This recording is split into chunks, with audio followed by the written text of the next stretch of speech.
అప్పుల బాధలు వెంటాడుతున్నాయా? అయితే 6 జేవిఆర్ వారి జాతిరత్నాలు ధరించండి. రన్నింగ్లో పోతున్నప్పుడు డివైడర్ తగులుకొని కింద పడడం వల్ల ఆయన స్పాట్లో చనిపోయాడు. నేను డివైడర్కి వెళ్ళి పక్కకు పడినాను. బస్సు తర్వాత ఒకటి ముంగటికి వెళ్ళిపోయింది. తర్వాత వచ్చి బస్సు ముంగటికి వెళ్ళిపోవడం వల్ల అగ్గి నిప్పులు రావడం వల్ల బస్సు అంటుకొని నేను మా ఫ్రెండ్ చనిపోయిన టెన్షన్లో ఏం అర్థం కాక నేను ఆ అబ్బాయిని సైడ్కి వేసి వెళ్ళిపోయినా. నేను డోన్కి వెళ్ళాలి యాక్చువల్గా. అంటే ఆ రోజు వద్దని చెప్పిన, బండికి లైట్ లేదు వద్దురా అని చెప్పిన. కానీ వద్దులేరా నేను వదిలేసి వస్తా అని చెప్పినాడు. ఆల్రెడీ పెట్రోల్ బంక్లో కూడా చూసినారు మాదేమో.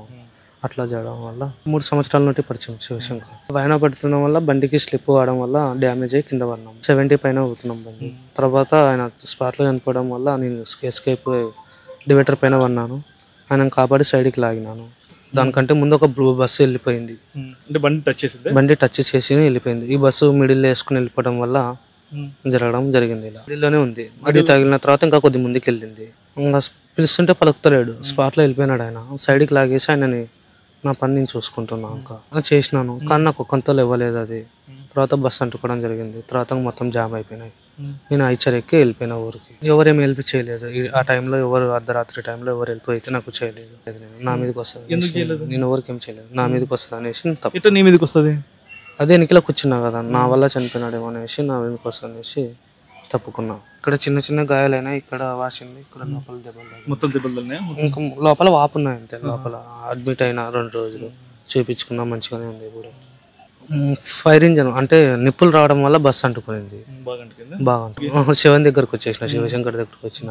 శివశంకర్లు ఏమి ఆపడానికి బస్సులో మంటలు ఆర్పడానికి ట్రై చేస్తున్నారు కానీ ఎవరైతే మనుషులను దింపడానికి అయితే ఎవరిని ప్రయత్నించలేదు. నేను చూసినది అయితే లైవ్ ఇది బగ్గా నింది అంతే. మంట ఐచర్ ఎక్కి వెళ్ళిపోయినా. నేను ఐచర్ ఊరికి వెళ్ళినా, రాంపల్లకి వెళ్ళినా. మా ఊరు చిన్న గాయాలు ఒకటే కదా.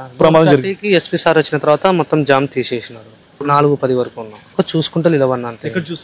అక్కడ వెనకల అంతా మొత్తం జామ్ అయిపోయినాయి. అందులో నన్ను ఎవరు కనుక్కోలేదు. అది క్యాచ్ చేసిన తర్వాత నేను మొత్తం చెప్పిన, పెట్రోల్ ఎక్కడ కొట్టించిన, ఏమేమి చేసిన అంటే మొత్తం చెప్పేసిన. చాలా బాగా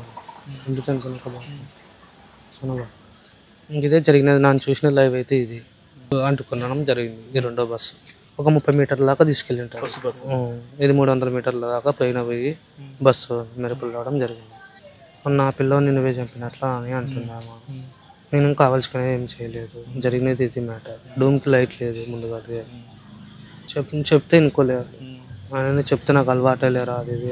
ఆయనదే బండి అలవాటే లేరా అది అని అన్నాడు. ఆ రోజా అదే ఫస్ట్ టైం కలిసాడు. ఇంతకుముందే వచ్చి కలిసి పోతుంటుంది. నేనేం చేస్తాను, ఒక సైడ్కి ఉన్నా. నువ్వేం పని చేస్తావు? నేను హైదరాబాద్లో జిహెచ్ఎంసీ బులోరా చెత్త బండి.